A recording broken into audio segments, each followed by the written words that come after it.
Today I am going to speak about the mural at Golconde, and at 10:45 Ramanand is going to talk about how Mother's vision of ashram as a self-sufficient community from consumption to presumption.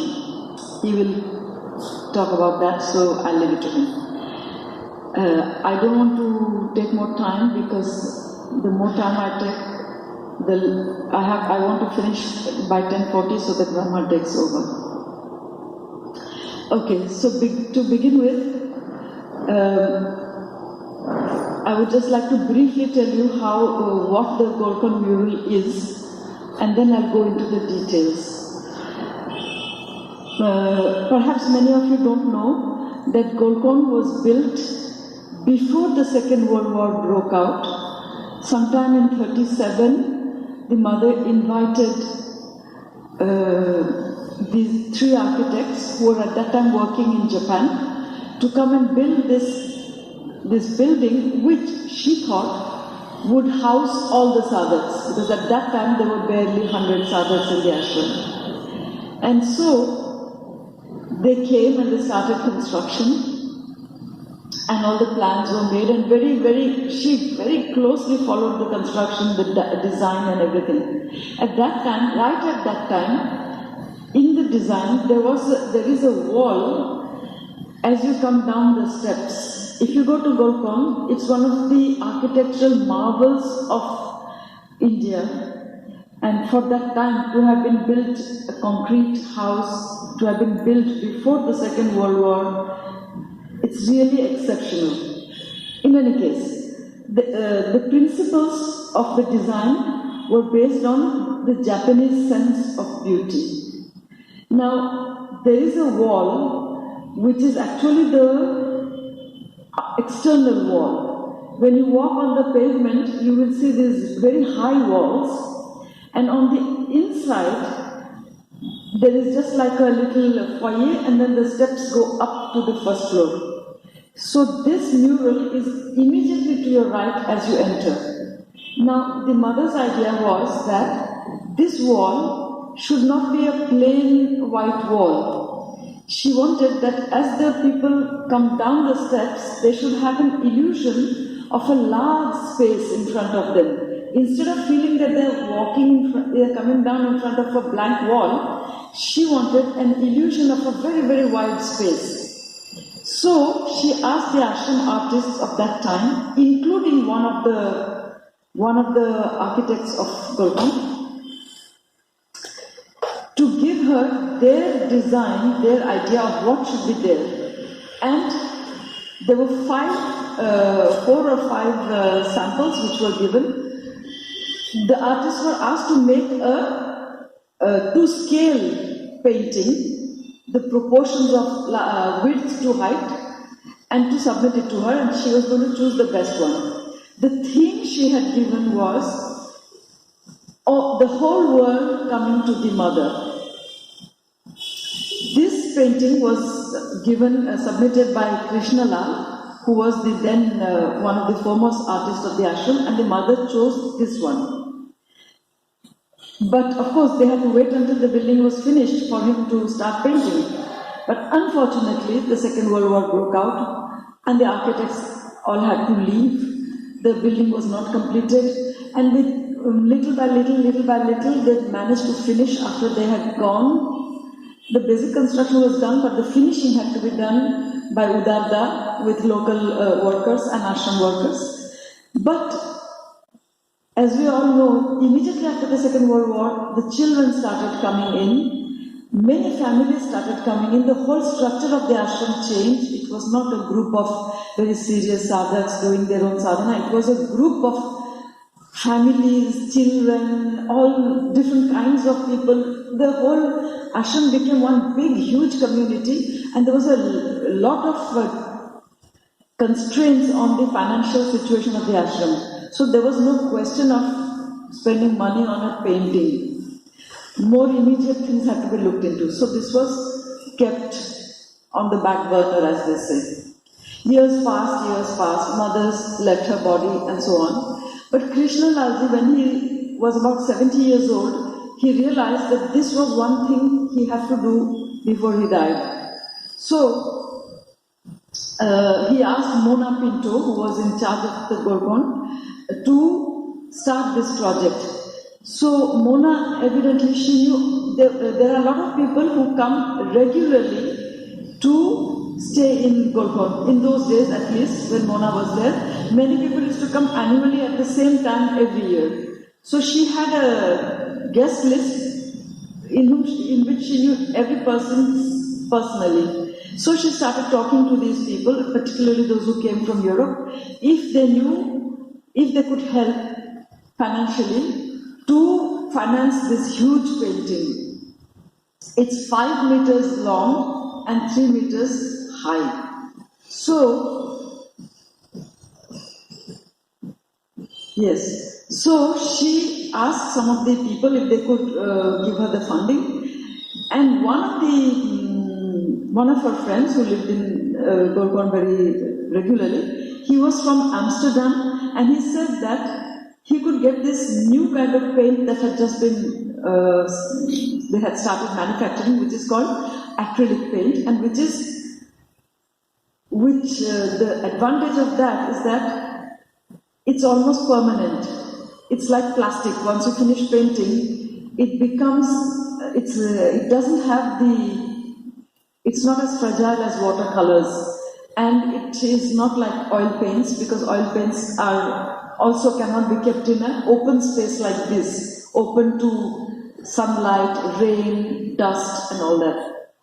So he then said he contacted a paint manufacturing company called Rembrandt, and tied up with them, saying that I would like to offer these paints to the ashram, and if they could give it at a discount, etc. And he took charge of bringing these paints to Pondicherry.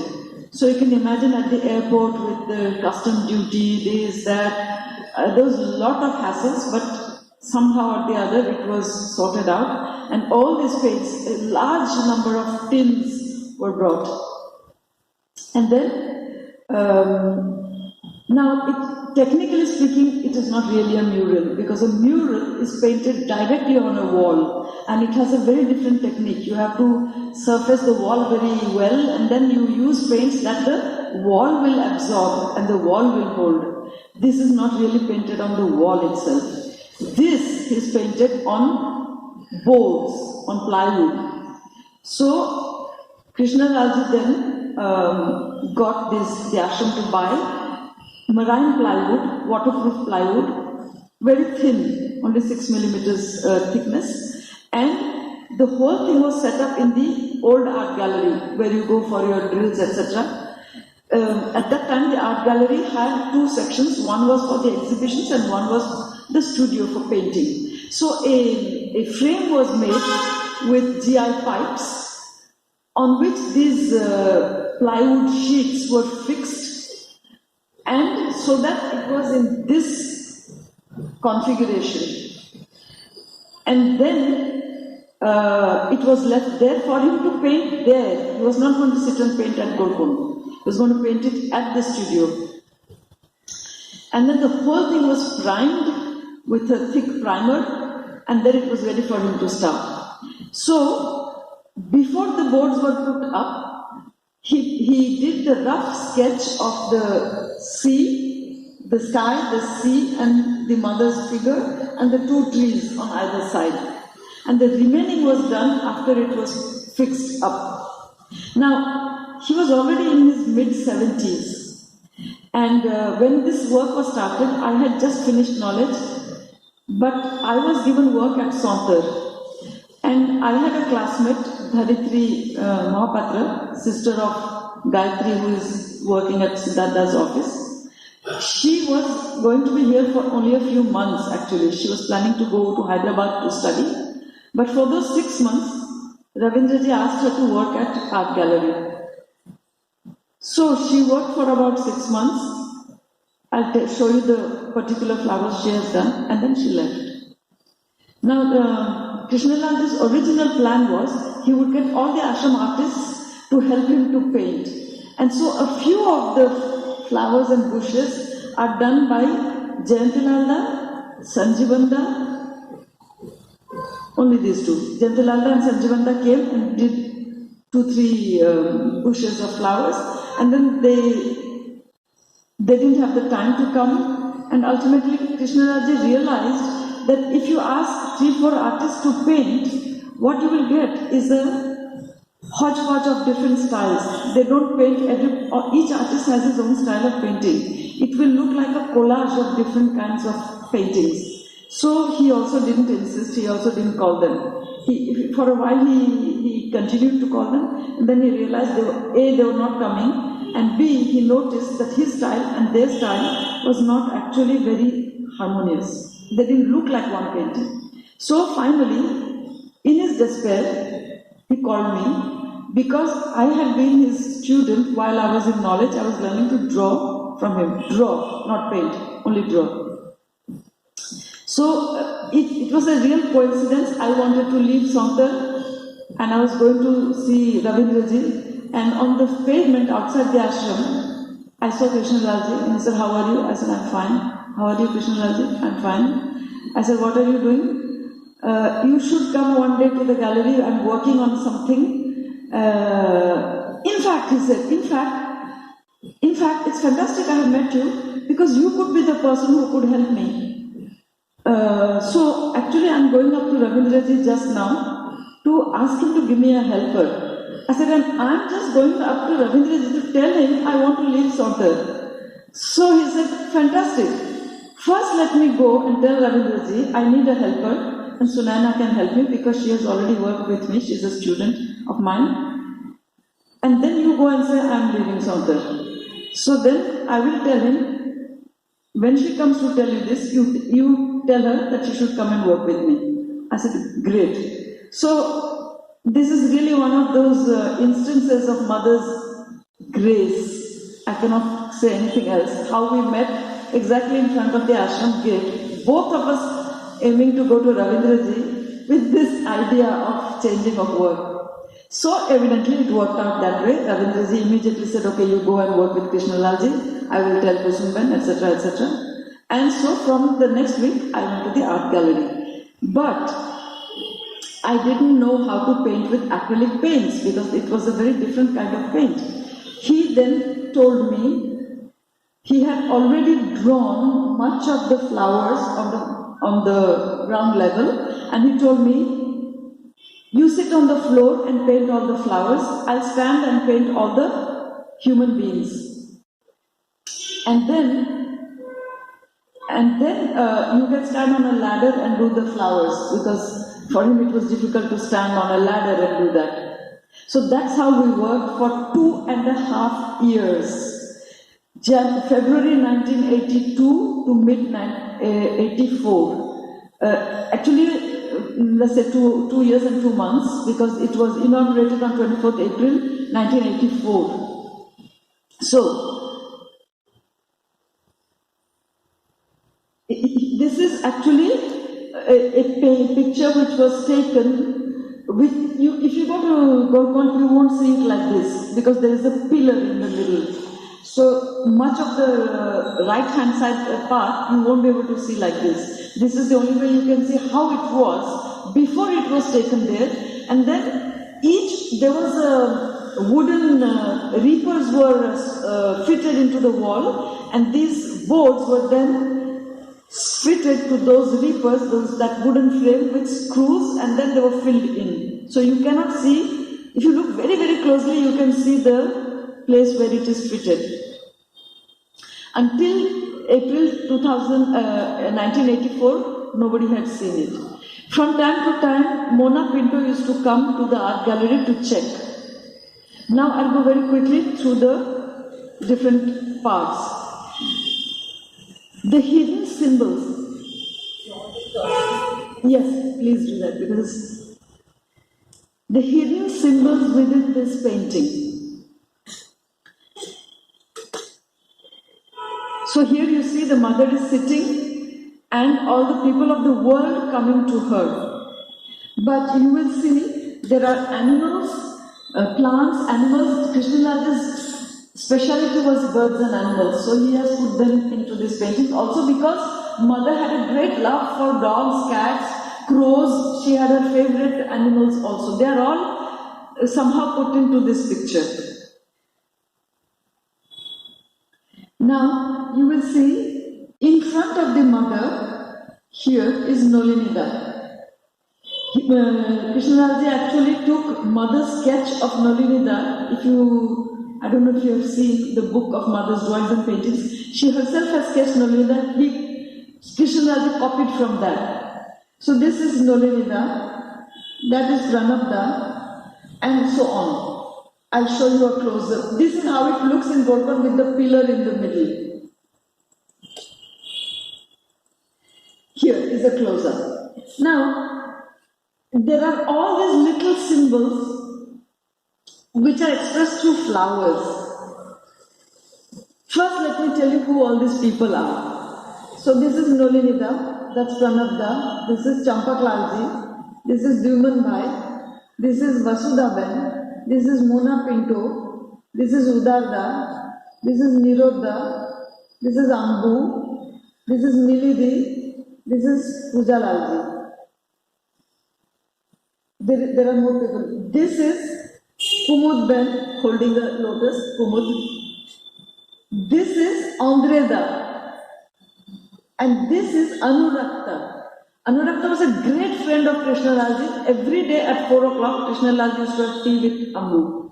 Krishnalji and I think some other 2-3 people, it was their tea ceremony. Every day they met at Ambu's house to have a cup of tea. So Ambu was sure to be there. But also Anurakta. He was a great friend of Ambu and Anurakta. So, here there is a flower. This is called supramental manifestation. Krishnalji wanted to put this idea that the mother represents the supramental, she has brought down the supramental force, therefore this flower should be there to show who the mother is, what is her importance in the world of spiritual evolution.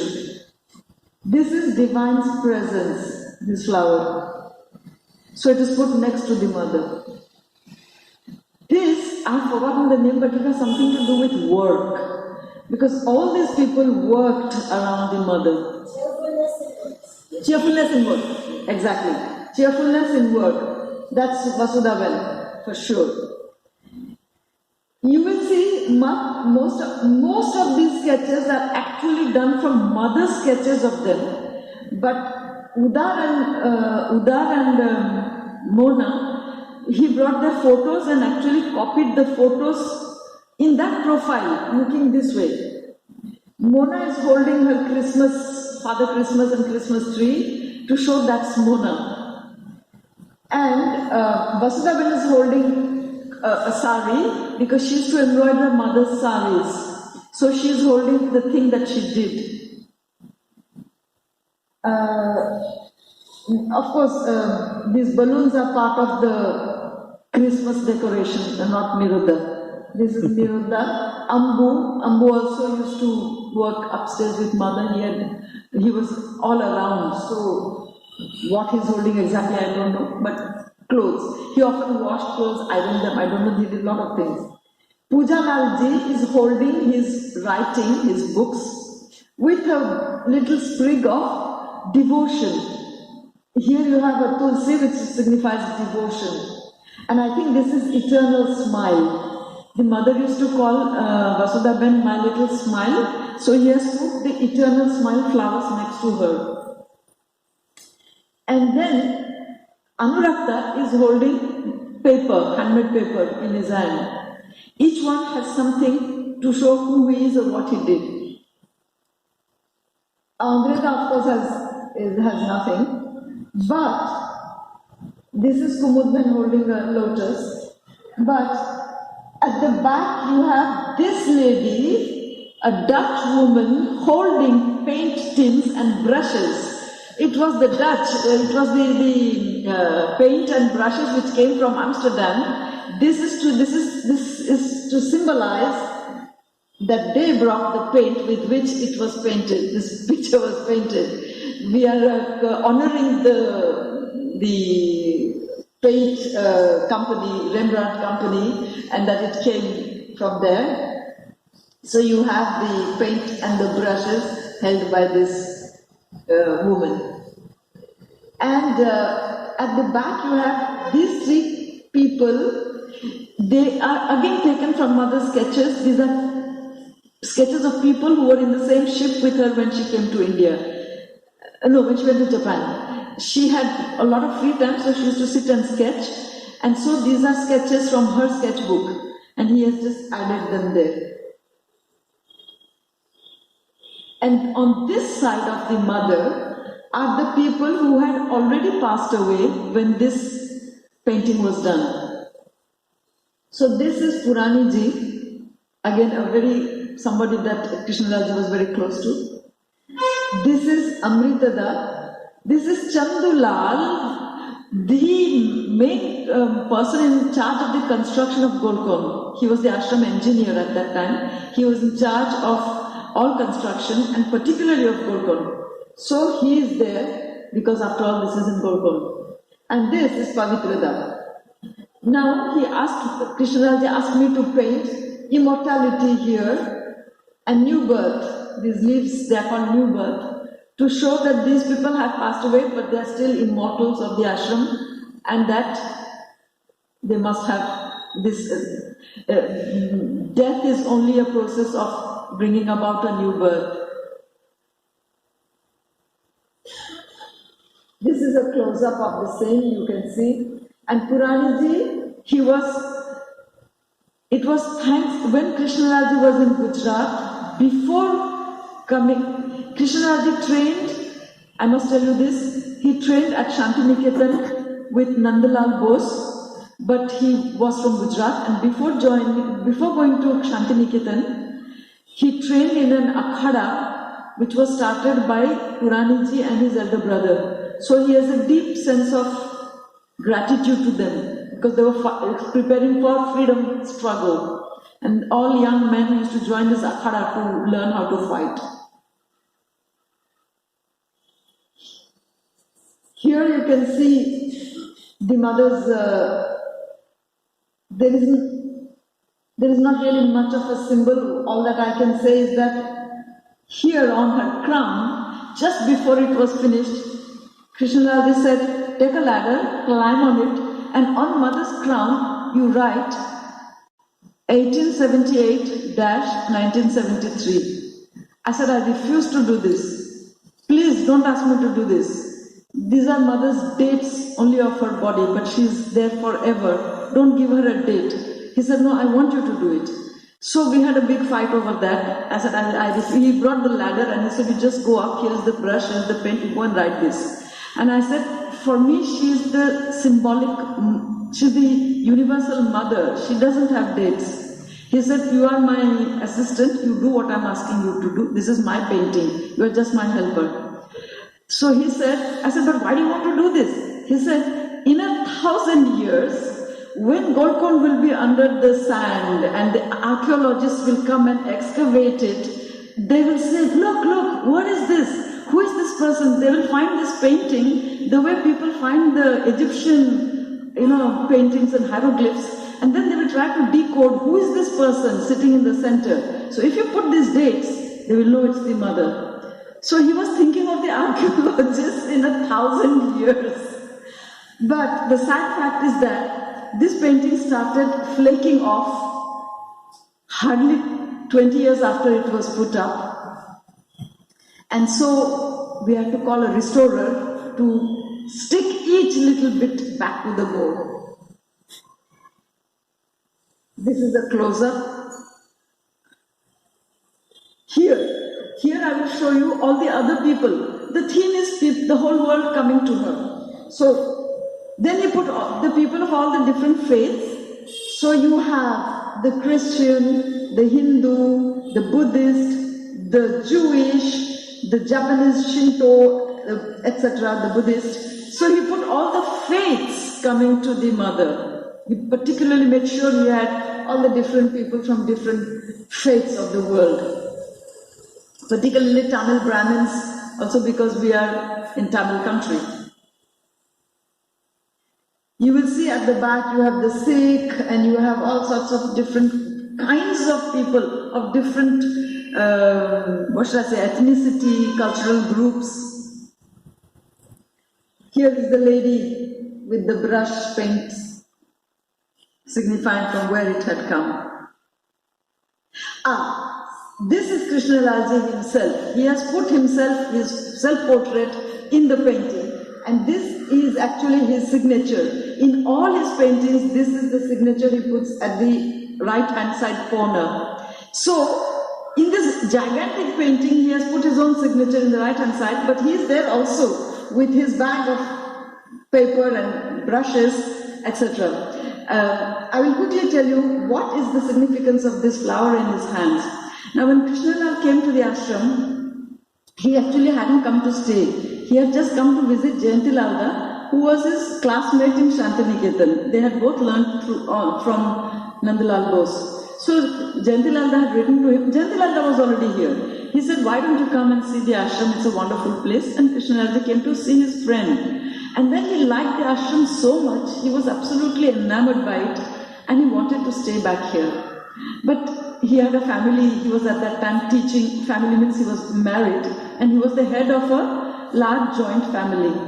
So in his heart he couldn't take this decision.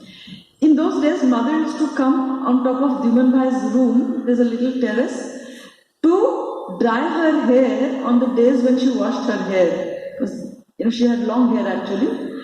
And so people came to understand that on every Monday or every Tuesday she will come on that terrace to dry her hair. So people would gather just to look at her. It became a kind of darshan.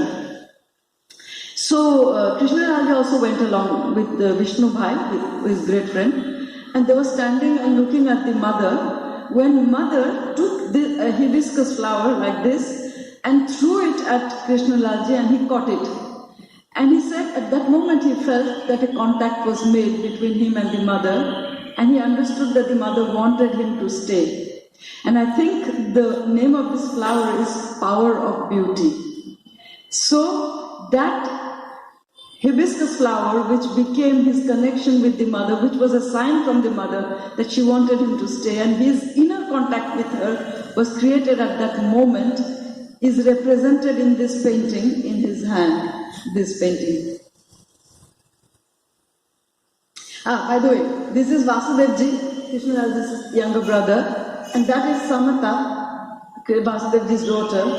I'm not very sure who this lady is, but must be somebody from their family, maybe Samata's mother. These two are Gujarati holding a Krishna statue. Krishnalalji came from a Vaishnav family. They used to worship Krishna, and their family had a business of selling sweets. They used to sell sweets, so Vasudevji is holding a jar with some sweets in it. So, to represent Gujarati Vaishnavas, this is there just behind them. Probably even this. So, these are the flowers that Dharitri had already painted. You can see she had done with watercolors. She was going to go over them with acrylic, she never did, so it has completely faded. I started painting from this side and then I finished at the other end. Cats, mother's favorite cats. She had many cats, and you can read her love of cats. So Krishna just put them there. These are the flowers painted by Shanjivanda. This, that, and that. Jayanti Lal did this and that. But I had put them. They were very, very. How shall I say? Bold, like patches, he had just put very blobs. I had to take a paintbrush and harmonize them so that they didn't look like, so that they went matched with the rest of the flowers. Otherwise, at the beginning, this style was quite different from the rest. And this, I don't know if I have a, this is a daffodil done to please Mona Pinto. When she came, I remember every few months, Krishnalalji would call Mona Pinto and show her the painting. One day when he called her, he said, "Mona, I have put these daffodils to represent England. to represent you and England. She just went, Mona, hugged Krishnalal. Krishnalal, you are a darling, she said. And you can imagine details of the style, painting, how I did this and all that. I'm going to skip all this. This is just to show you that once I did the flowers, then I had to do the background.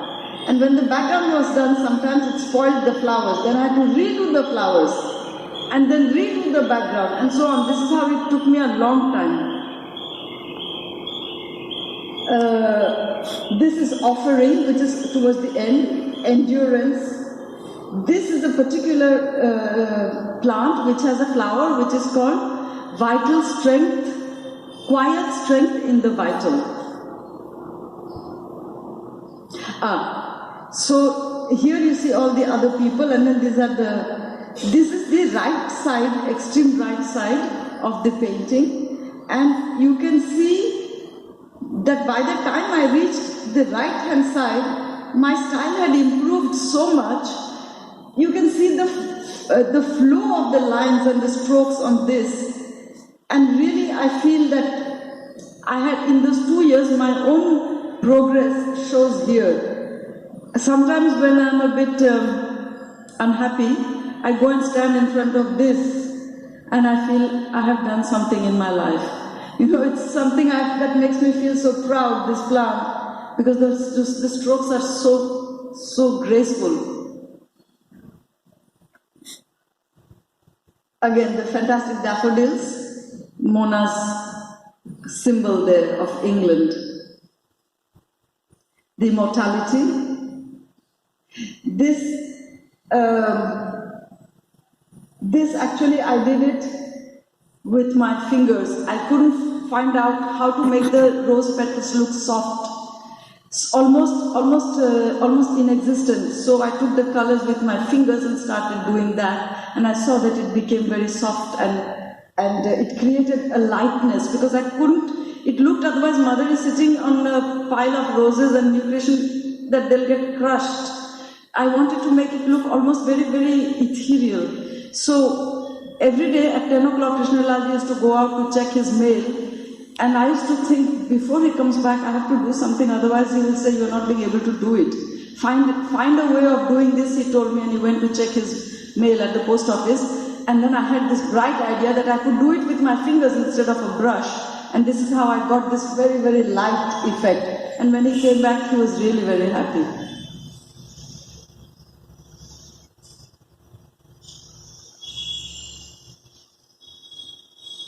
Yeah, so when we came to this end, we were already in a hurry to finish. This is Bode, the donkey. We were in a hurry to finish, and he said, if you want, you can put yourself somewhere there. So I said, I don't know how to draw a human being. I don't know how to draw a young woman. So my attempt was this, but it is useless. Then I tried something else. I tried this, but it was useless. So then I said, I'm not going to put anything. I'm not going to put myself. So that. Dada is there also something? That I don't know. This is how it looks when you see. There's the pillar here, and you can see it like that. This is cheerfulness.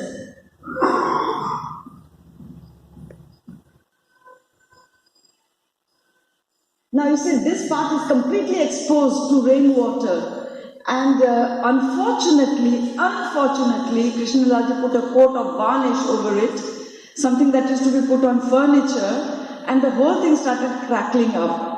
And slowly with the rainwater, it started peeling, and this side got quite damaged.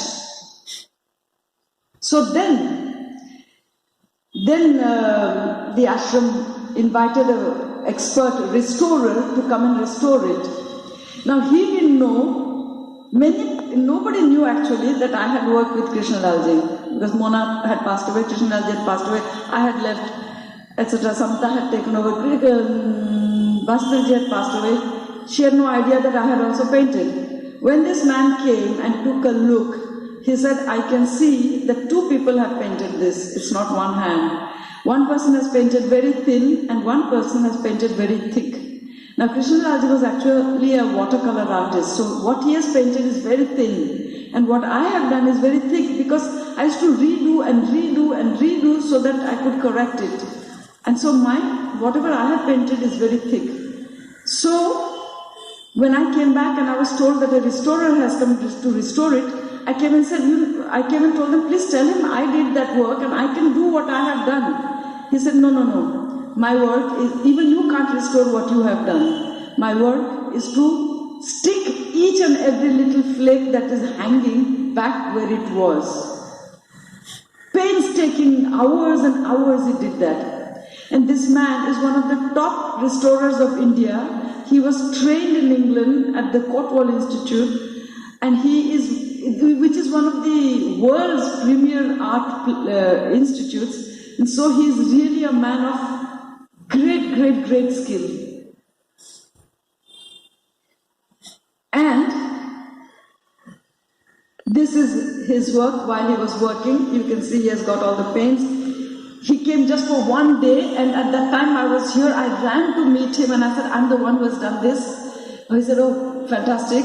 What a fantastic work this is. And then he told me, you should write down the whole story of how this painting was done, because nobody will know afterwards all the work that went behind it, who did it, how he did it, who are these people, what these things signify, so that there is a record of everything. So that it never happens that people say, we don't know who did this, what is this, what paint was used, on what it has been painted, everything. He said, just make a full record of all that you remember.